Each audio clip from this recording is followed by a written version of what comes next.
Hello, everyone. You're on SK Live. I'm your host, Indranil Basu.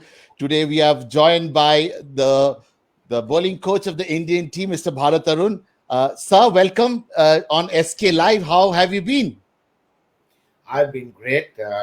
This lockdown has been fabulous. So I've been okay. Good to see you, sir. I mean, there are so much of negativity around, and so much of people suffering. A lot of stories about people not having a normal lifestyle. So it's good to see you. I mean, in proper shape, and I'm sure all your surrounding, your family are all in good health. Yes, everybody is fine. It's There's a lot of hardship for the rest of the country, and Yes. everybody is going through a lot of trouble. It's troubled times actually, but I've had an opportunity to spend time with the family, and I've been indoors most of the time. So, been spending time on myself, reading Yeah. Yeah. and doing a bit of yoga. Yeah. So try to keep myself busy and active. And it's been some. I know it's tough times for everybody else, but it's been a good family time for me. Yeah. And what's been your lockdown story? I mean, you've been, of course, restricted to your home, but what else have you been doing? I've been kind of rediscovering myself. I've been reading a lot. I've had a good opportunity. You never get a break like this. So I think I'm trying to put that to the best of use. I'm reading quite a bit and catching up on my yoga and my family time, of course. So today is, of course, a very special day. Today is International Olympic Day. Cricket is not in the Olympics, but one day, hopefully, cricket will be. So, what is your message to all the athletes of India? Because cricket is, of course, is massively followed in the country. And what is your message to all those athletes who represent in India in Olympics and all that? I think it's extremely tough being an athlete in India because while you're growing up, the conditions are not all that great. They put up through a lot of hardship, and I'm sure all those athletes have seen these challenges that they face as an opportunity to excel. And I must say that I must salute their perseverance in trying to excel in athletics, and I wish them the very, very best in the future years to come. So we talked about at the right at the beginning of the show that so much of negativity. So I mean, how a sportsman should be around around this time when there is so much of not so much of action happening. You're restricted to your home. You can only do physical training. So how to get over this? I mean, this phase for an athlete. Uh, I'm not too sure about international athletes, how much time or how much break that they get, but I can talk for the cricketers. If you look at the life of an Indian cricketer, he does not get this kind of a break. Yeah, Of course, I don't want a break in these kind of circumstances, though the rest of the country is in turmoil and things like that. But yes, like you're talking about being positive or in spite of so much of negativity around. yeah, I think it's how the mind looks at it. In every negative situation, there is a positive thought as well. If you can substitute, I'm not saying if you're a positive person that you're going to think positive. Negative thoughts do come into your mind, yeah, but how do you absorb those negative thoughts? You yeah, digest them and then substitute those negative thoughts with a positive one. yeah, As far as cricketers are concerned, I would look at this time as investing in their health, yeah. investing in their fitness. So yes, for the last 3 months there has been no activity. All the Indian cricketers have spent an awful lot of time on their fitness, which they seldom get, and I'm Yeah. sure they will come back a lot fitter when we regroup. So, since it's been such a negative thing happening around, I mean, when they come back to the field, do you think they need a mental conditioning as well, uh, the players to get back to the game with that kind of positivity? See, having played cricket at the highest level, Yeah, I can talk of the Indian cricketers who are representing the country right now. yeah, Um, they have all been working out very, very hard during yeah, this lockdown. There have been times when there is loss of motivation and things like that, but then when you want to be a top-notch sportsman in the world, Yeah. every opportunity that you get Hmm. to um, um, uh, you know this is a great opportunity for them to work on their fitness, which they would never have got. And also it's a time to get over all the little niggles that they may have built up over a period of time. And so somebody, a cricketer of this repute, I think it's a great time to invest in your fitness, which will hold you in good stead, which can even increase your career by a few years. Sir, our bowling attack is one of the best. The way they have dominated over the months, over the years. So what's this story? What's the story behind the scenes story? How have you made this team, this attack, so dominating? I think the bowlers are really willing to work hard, and for the first time, we have had India has always had great bowlers in the past. Kapil Dev has been one. Zahir Khan has done a fabulous job for India. Um, then you had Venkatesh Prasad Javagal. Srinath has been a spearhead of the Indian attack. A lot of fast bowlers, Munaf Patel, all who could bowl 140 plus have been there in the past. But I think this is the first time that you have at least 3 or 4 or 5 fast bowlers who could bowl 140 plus with extraordinary skills playing together. You rarely get such times when you have a quartet of fast bowling. And in my experience, every one of them were willing to really work hard and look at the areas how they would improve. Yeah. And for everyone, each and every individual, it's different. So they have really looked hard at what is it that they need to work on to improve. And also, fortunately for us, we've had some really great physios and strength and conditioning experts who think alike. And then with the workload management in place, we made sure that these fast bowlers remain fresh and strong at any given point of time so that they can get the best for the country. So we had fast bowlers in the past. We had as you mentioned, Kapil Dev, Srinath. We had Zahir Khan, but we never saw this bunch of fast bowlers. I mean, they had a lot of partners also. I mean, Zahir had his partnership with a lot of other fast bowlers, but this kind of bunch, and performing so consistently, we have never seen before. I mean, this is something new to Indian cricket. Yes, it is. I think thanks to their, I must really say that the fitness standards that they maintain is one of the major causes for the fast bowlers having done exceptionally well. Earlier, yes, they were fast bowlers, but their workloads were never monitored. And while I was growing up, the only thing I was told was the more you bowl, the better you get. Then, Yeah. as a fast bowler, every time you go onto the field, you should not have any energy to even lift your kid back. Those are myths which we lived with, which are not right. Yeah. So we have been a lot more scientific now. We've had great bowlers, and we have got some quality bowlers. Now, what we have done is we've used our knowledge of science, and where the physio and the strength and conditioning expert come up with their it's a joint effort by the coach, by the physio, and the strength and conditioning effort. So to monitor and maintain the physical condition of a fast bowler, that's made a huge difference of late.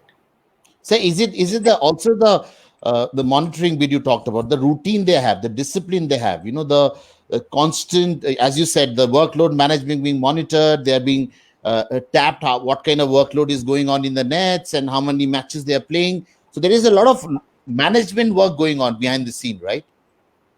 Say, for example, we have um, on the GPS, we have their every workload that has been monitored right from practice to matches. In matches, you look at only a fast bowler having bowled 15 overs or 20 overs. What we really do not look at the number of sprints he's made chasing the ball or moving around on the field and things like that. So on an average, a fast bowler who spends one whole day on the field and bowling 20 overs runs nearly 20 kilometers a day. So that's a lot of data, which otherwise you do not get to, you do not understand. So taking all this into consideration, rest is as important as exercise. So recovery and rest is very, very important for a fast bowler. So when they expend that kind of energy, it is only wise that for the next few days, we make sure that they do not have very tough spells in the nets. Instead, they invest in their in some strength conditioning sessions, and they do a lot of prehab and rehab to make sure that their bodies are always fit to take the rigors of fast bowling. Absolutely. So we stay in a country where we have extreme conditions. Either it's very hot or very cold. And do you have this policy of minimum effort, maximum result? Not having long run-ups, having short run-up. Just go out there and express yourself, give your best next to the bowling crease. I mean, something like that. Do you have that kind of a policy as a coach? It all depends on if you look at a Bumrah's run-up, it looks quite innocuous. He doesn't generate much pace, but I think in the last two strides, he gives it everything that he has. So it all depends on the bowler. If you look at a Mohammad Shami, he runs in like a horse. His strength of his run-up is his horse. The strength of his bowling is his run-up. So for every bowler, it is different. Umesh Yadav is ambling in, but he gives in a lot at the in the last three strides. Whereas Ishan Sharma, his run-up is his strength. So it all depends on every bowler, what they want and what is their comfort level. So as a coach, it is important that we understand what everybody's style is and what their strength is, so that we are able to maximize that each and every time that they play. So at this level, if someone is having some technical issue with this action or run-up, so is it possible to correct them at this level? I mean, they come with a lot of, they prove their worth, they come at this level, and is it possible to change their action or something? Something goes wrong after an injury or something. See, one thing is, it is like a physical, our cricketing skill is, I would give you an analogy like it's like a handwriting. Okay, if you look at 20 people, different people, each one's handwriting is different. So if you look at 20 fast bowlers in the world, the best fast bowlers in the world, if you compare their actions, nobody is even remotely similar. Each one has got their own style. But we need to ensure, without compromising on a person's style, if my handwriting is good, I'm not very good, and if yours is very nice, I cannot try to write like you. I have to write like what I can. But the way you write an A, B, or a C does not change. Okay, your handwriting must be closer to the basics, so that for it to be more legible and then much better. So is skill.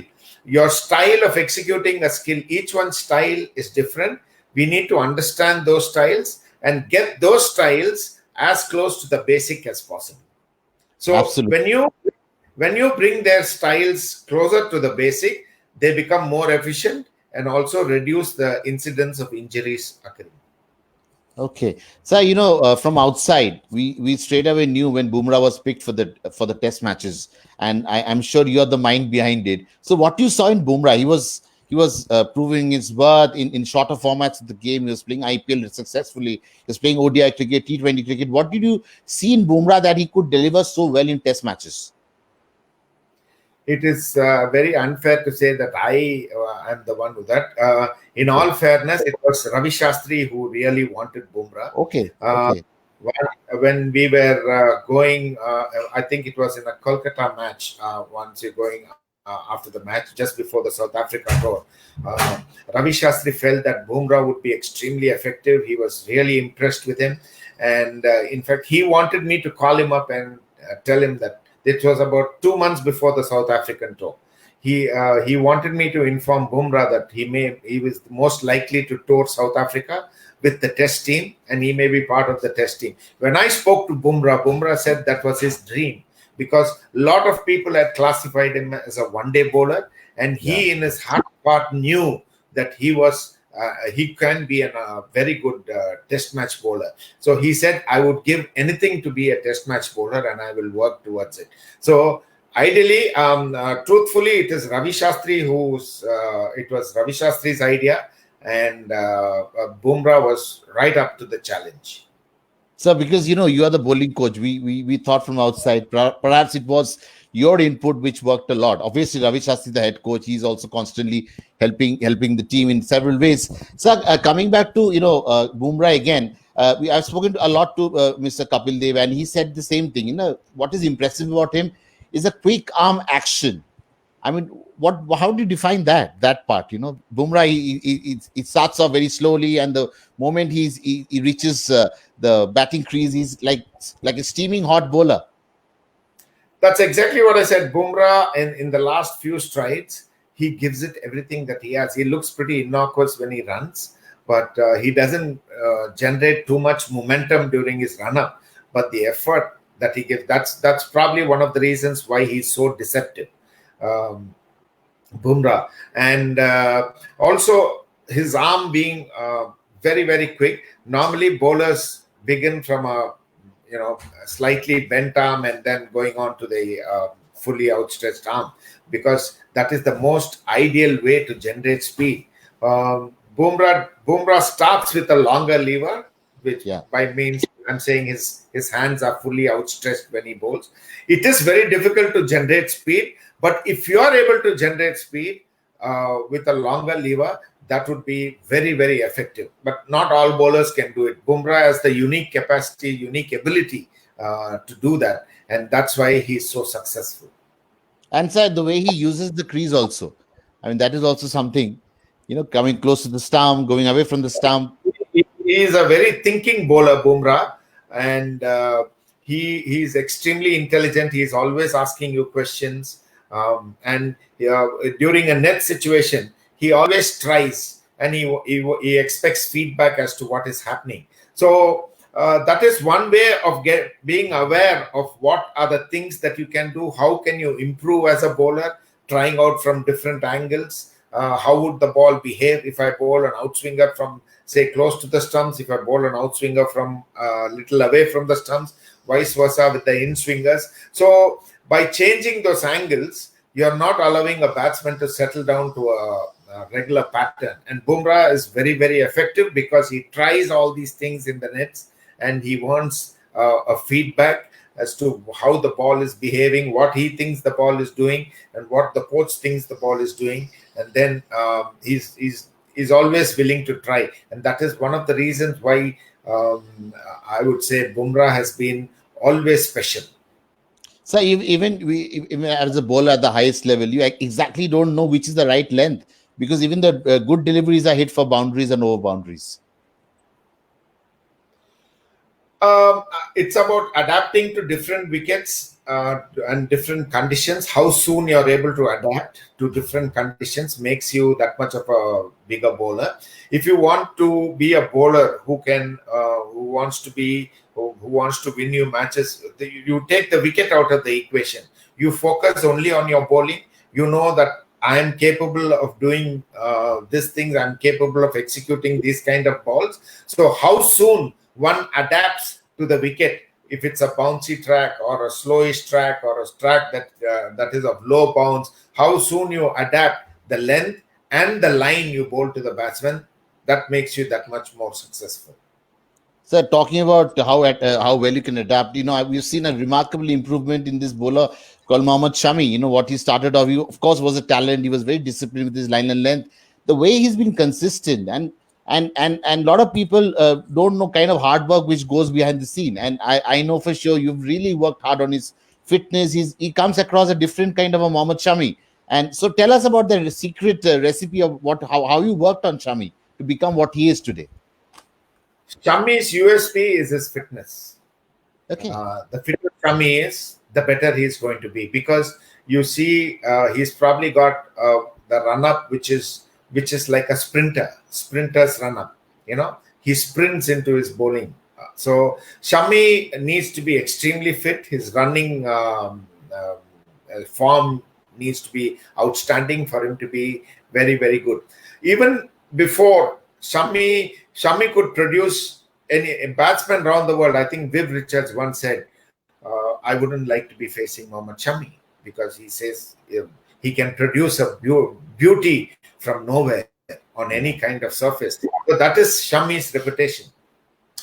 Even though Shami had that kind of skill, he used to try a lot earlier. And that's why he was resulting in going down the track, going down the leg where he was hit for a boundary. All an international batsman wants is when you're bowling to him, even if you're bowled a few good balls, if he knows that one loose ball is coming, he's happy to wait for that.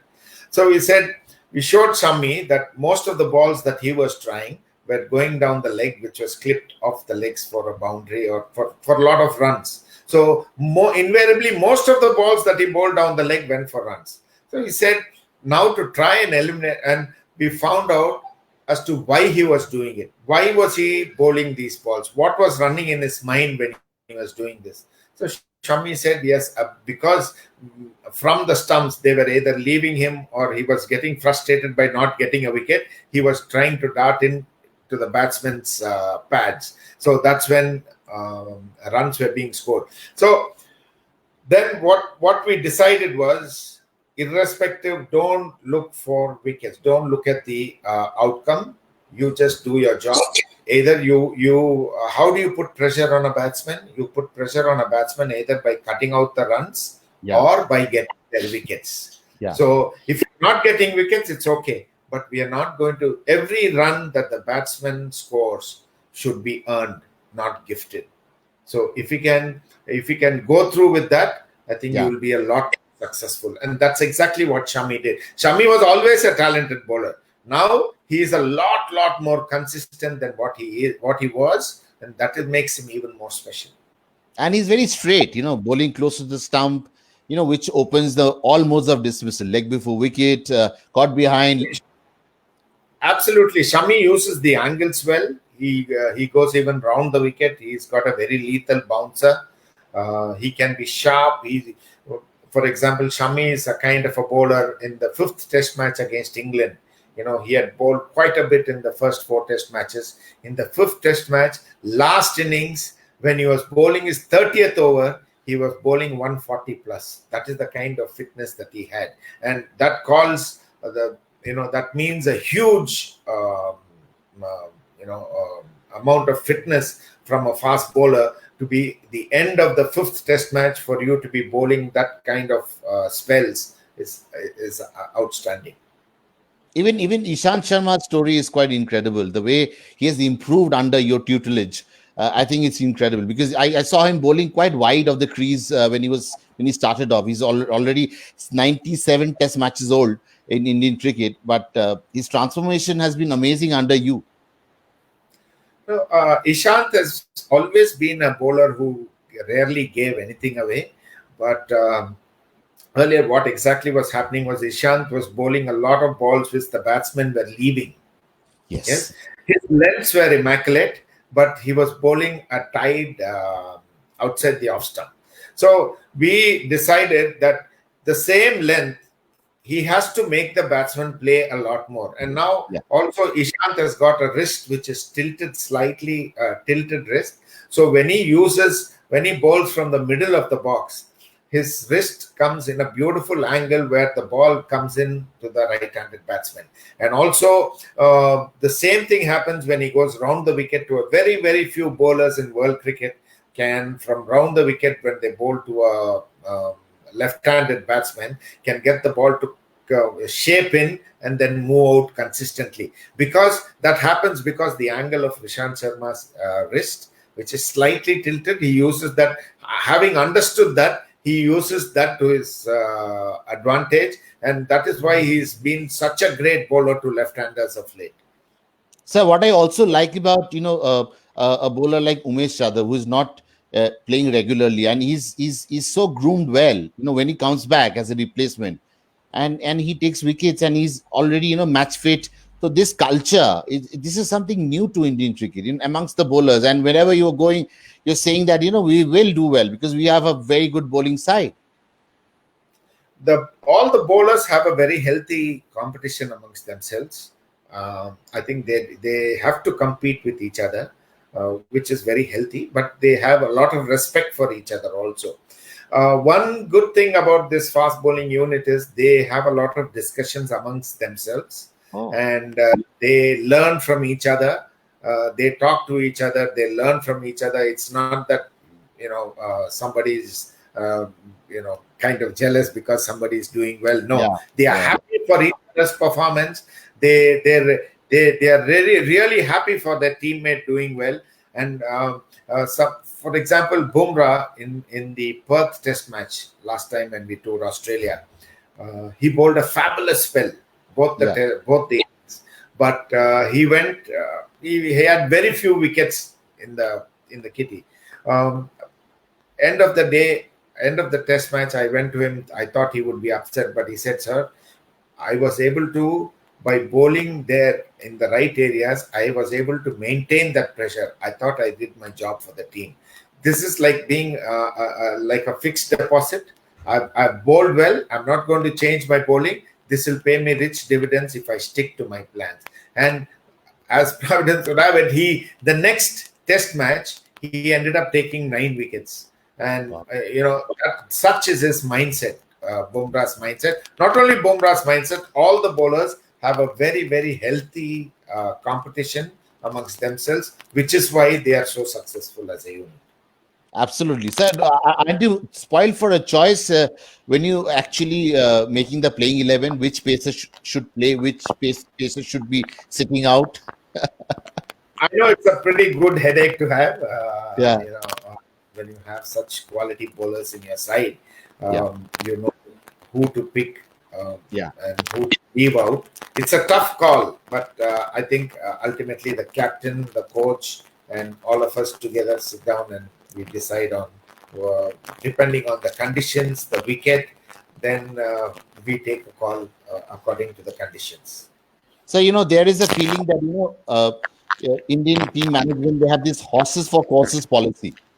Do you think we will make too many frequent changes in the bowling lineup? Is it a rotation? What is it?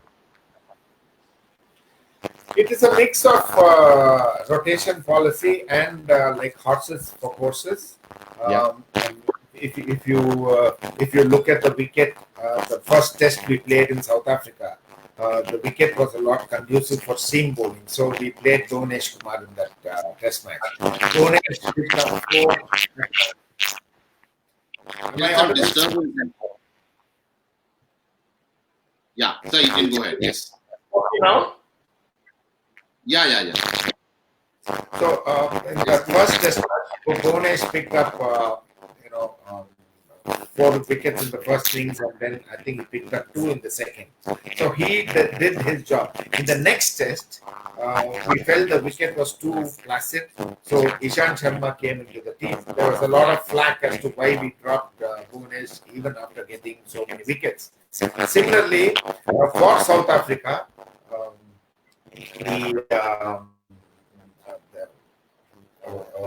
one of their bowlers who was also into swing.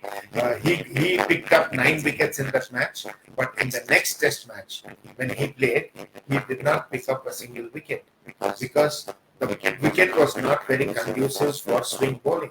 Whereas Ishant Sharma did well for us. But there was a lot of flack as to why we dropped Bhuvanesh Kumar in the first time, why we played him in the first test, and then as to why we dropped him after performing.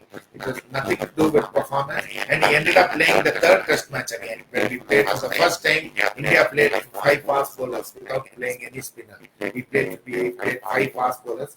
So even then, initially there was a lot of flack, but eventually we went on to win that test match. So yes, we might have made some mistakes here and there, but if you look at the overall picture, all the horses for courses policy has helped us. We pick bowlers according to the wicket and the conditions. So there is some problem in your audio, I think. You can reduce the volume button. One moment. I'll try and reduce the volume. I'm sorry, viewers. Can you hear me, sir? Yeah, I can hear you nice and clear. What about you?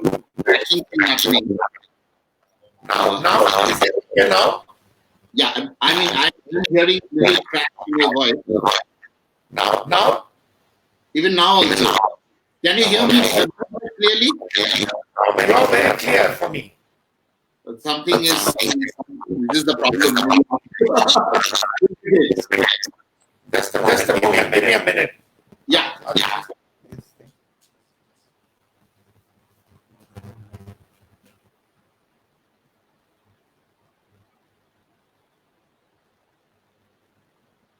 Reduce the volume.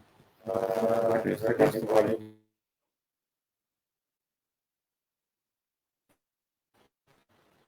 It's okay. Is it okay now? Is it okay now?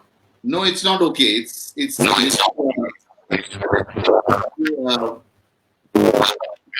is it okay? It's cracking Now? It's cracking. I think I have to. If you don't mind, can I reconnect? Yeah, can I reconnect? Yeah, I want to reconnect.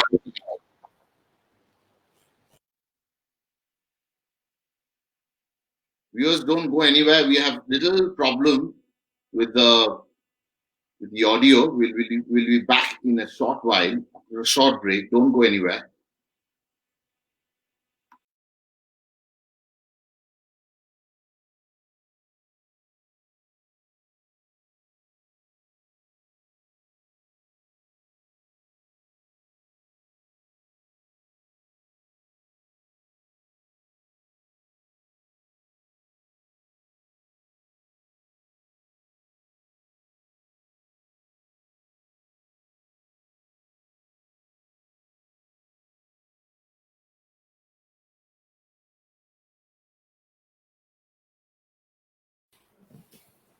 Can you hear me, sir? Is it okay now? Yeah, absolutely all right. Absolutely all right. Thank you. Okay. Thank you. Yeah. It was cracking up so much. Yeah. Coming back to what we know again from outside, we see a lot of things, and people make a lot of judgment from sitting outside. They actually don't know the real story, what goes behind the scene. One of them is that you are someone who comes across the one of the biggest strategists in the team in terms of deciding what should be the game plan and all that. You have been very kind to me. I think the strategy wise, it's everybody. It's the captain, it's the coach, and it's all the coaches together. We formulate the strategies. It's main thing is, I think there is enough experience in the captain and the head coach. Ravi has been a player. He's played over 80 test matches. He's been a broadcaster watching the best in the world for 25 years. So I think being able to be one of the best broadcasters, your reading of the game should be spot on. So he's extremely smart in reading the game. And yes, we do all contribute. It's not just one person's thing. It's mainly the captain, the head coach, and all of us together. We do contribute. So it is unfair to say it's any one particular person who's done it. And you have been a very big, hard-hitting middle order batsman during your playing days, and your batting knowledge is also quite impeccable. What I know, not only bowling, you can really read a batsman's mind sitting from outside, and that's really helpful for the team. As a bowling coach, I think it's extremely important that you understand the body language of a batsman. You watch them play. You analyze the opponents. So actually, bowling coach is, yes, it's like a specialist job. But then when you study to be a coach, you study all aspects of the skill. You batting, bowling, fielding, wicket keeping. You're supposed to know those things. Unless if you are sound in your skills, in every skill, if you're sound in batting skills, then what you can do is you can pick up the flaws of a batsman where your bowlers can exploit. So it is the vice versa too. So this kind of knowledge, what you gain out of studying to be a coach, can be put to good use when you formulate strategies for your team. Absolutely. So your head coach Ravi Shastri, you Bharat Arun sir, you've really formed a good team, and you worked so hard behind the team. Back them throughout bad times, good times, but big tournaments we haven't managed to win. I mean, you think we have that all the talents? Isn't it somewhere it hurts us so much because We have done good work in Australia. We've done good work in a few other countries. Overall, I think we have a very good success rate. But if you can point a finger and say that what this team has not achieved over the last 5 years is winning a World Cup. Apart from the World Cup, every other tournament they have done exceedingly well. They have won more number of matches abroad. They won maximum number of matches in the country, and our one-day record and T20 record has been outstanding. We've been number one team for over 3 years. So overall, I think it's a fabulous performance. The icing on the cake would be the World Cup, which has eluded us. We have been part of the 3 World Cups, 2 50 over and 1 T20 World Cup. That has eluded us. On all the 3 World Cups, we have we've shot out of the semi-finals. Our World Cup loss to New Zealand still hurts us. Yes. In England, because I thought we were playing some exceptional cricket throughout the tournament. We played outstanding cricket, and just one day a small collapse, and also the rain stopping play on the first day played a huge part. Of course, there are no excuses. That still hurts us, the loss at the World Cup in England. But yes, we've really looked hard at what are the areas we need to tighten up, and we would be working extremely hard when we do come to the World Cup. But before that, we would like to focus on every single series that we play and grow from strength to strength. So when we do come to the World Cup, our preparations can be even more better than what it was earlier. So what was a little surprising, we started off so well in New Zealand, which is where we wanted to win the Test series. We beaten them, quite convincingly in T20s and ODIs. Then couldn't replicate the same form in the longest version of the game. I mean, what went wrong? I mean, we lost a bit of momentum in the first Test match, and we bowled short. Well, yeah, New Zealand is something where I would say we were a tad unlucky in New Zealand because on one of the most difficult services, we lost the toss, both the Test matches, and had New Zealand also batted first, they would have struggled. We were batting when the wicket was damp and the wicket was smooth. There was a lot of movement the bowlers could achieve. Of course, there are no excuses. But in spite of it, the first Test match we lost badly, but the second Test match we had our chances in the second Test match, which we did not capitalize. Those key moments we should have capitalized, but which we did not, and there are no excuses to that. So one good thing about this team, they are always looking to win Test matches. If you look back at the last England tour we had, we may have lost, but every Test match it gave us that feeling we can win. So that's a great thing. The scoreline in England does not suggest the quality of cricket that we played. I thought we played outstanding cricket in England. The scorelines could have easily been 3-2. Either way, they would have been 3 and we 2, or we could have also won 3 Test matches. But unfortunately, we did not capitalize on the key moments, which we did in Australia. Yeah. Learn from where we went wrong, and we captured most of the key moments in there, and that's why we had won the series after a long time. There can be, in fact, this Indian team is fortunate to have a passionate man leading the team like Virat Kohli, and the passion he has for Test cricket is unparalleled. He loves Test cricket, so he. I think the drive, the energy he brings to the team is something unbelievable.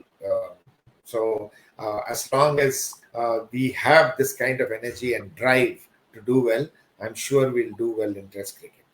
Absolutely, and going away from home and doing well there. So, but do we think somewhere? I mean, you're obviously able to control the passion, the energy. We have seen the Indians get little carried away when they see a little bit of bounce and pace on a wicket away from home.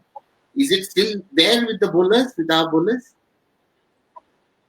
I don't really think so, because if you look at the form that the bowlers had throughout, Yes, absolutely.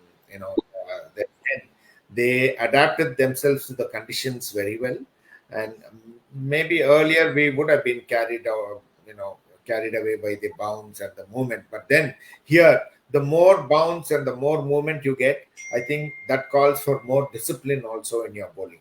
In whatever conditions that you may be bowling, when you are disciplined, that's when you get wickets. The bowlers are well aware of this fact, and they would strive to be even more disciplined on a helpful track.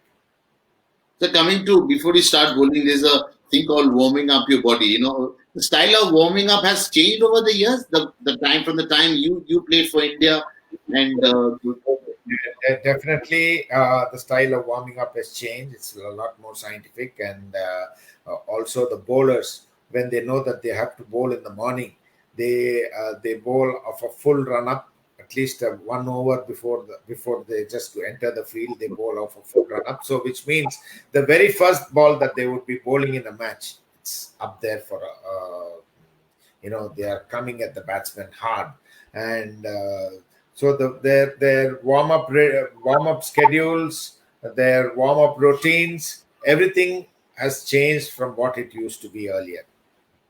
so is it like one over you have to bowl before you actually go into the match? Every bowler, at least 1 over. I said 1 over of a full run up. Full run. Okay. And is it across all formats? T20, ODI. All formats.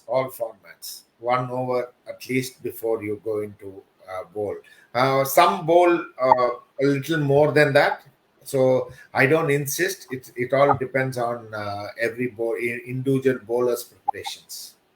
So I mean, and so unfortunate the bowlers are not getting that kind of practice also these days. So what's their routine like? Have you given them a routine to follow right now? The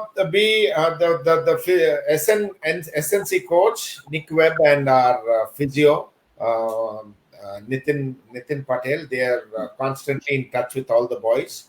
They are monitoring their fitness. Everyone has given them the equipment that they have at home, all the things that they have access to, and based on all those equipment, each one has been given a training program, and they get weekly reports on that. So I think they are doing a fabulous job in ensuring that all the players, contracted players, are onto their training. So, as a coach, as a pacer, former pacer of India, the Indian team, was it always the pace of the swing which really motivated you as a bowler or as a coach right now? So pace or spin? Pace or swing or both? No, pace or swing. You mean? Yeah. I think today people have proved that with a very, very good action that you can be fast and you can swing the ball too.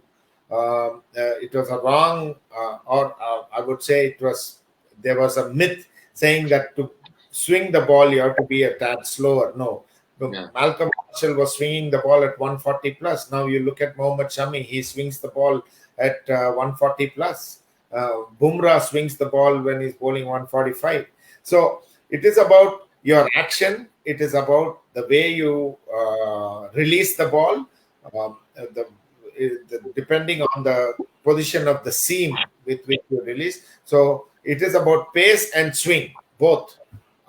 I wouldn't compromise one for the other. And talking about the spinners, they're also, the team management has a very happy problem. You're again spoiled for choice. So many choices you have. Yes, there are top class spinners, world class spinners in the team, and it's really a pleasure to be able to work with them. They go about trying a lot of things in the nets where they are in the process of discovering themselves, discovering a lot more about themselves. So a bowler's real success lies in truly understanding himself first, what he is capable of doing, how he does it from different angles. A spinner, how he does the ball, how does the ball drift when he bowls from different angles. All these, because a spinner's biggest weapon is deceit, isn't it? You deceive the batsman in the air, you deceive the batsman off the wicket, the kind of turn that you do, without giving them the right kind of cues. You bowl certain balls like the dusra where people do not read the ball as well as some batsmen do. So it is an art of deceit. So this is what the spinners do. They are in the process of discovering themselves, trying out different various things from different angles.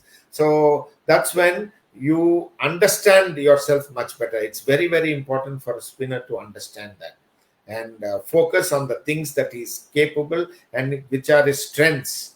If he focuses on his strengths, he's most likely to be excel in this format. Yeah. So, you are, of course, a very good coach. You are also a very good fast bowler and quite a fighter at the domestic cricket. The way you took wickets and came into the Indian team, had a lovely start to your test career against Sri Lanka. So, why didn't you play beyond 2 test matches? What went wrong? And someone who is so technically sound, had a good action, was a strong.